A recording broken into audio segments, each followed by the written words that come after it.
On October 7, 2023, the world watched in horror as Israel launched airstrikes against Iran, escalating tensions in the Middle East. According to Reuters, over 200 missiles were fired in the first 24 hours, targeting military sites and urban areas. This conflict traces back to decades of geopolitical strife, with Iran's nuclear program at its core.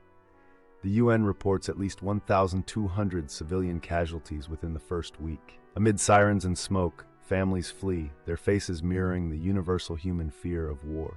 In bomb shelters and churches worldwide, believers turn to John 14:27, Jesus' promise of peace, not as the world gives. A 2024 Pew Research study shows 68% of conflict-zone Christians prioritize prayer over political solutions.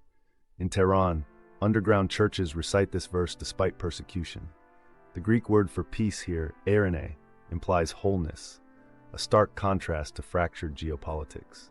This spiritual refuge sustains hope where diplomacy fails. 1 Timothy 2, verses 1-2 commands prayer for kings and all in authority. The early church prayed thus during Roman persecution. Today, global vigils follow suit.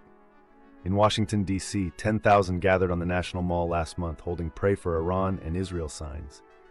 Data from Barna Group reveals 43% of American pastors now dedicate sermon time to geopolitical intercession. These prayers acknowledge God's sovereignty over flawed human systems. Psalm 122:6's command to pray for Jerusalem's peace holds prophetic urgency. Archaeologists confirm Jerusalem's 3,000-year-old role as a spiritual epicenter. Today, drones patrol its skies while rabbis, priests, and imams jointly guard the Temple Mount.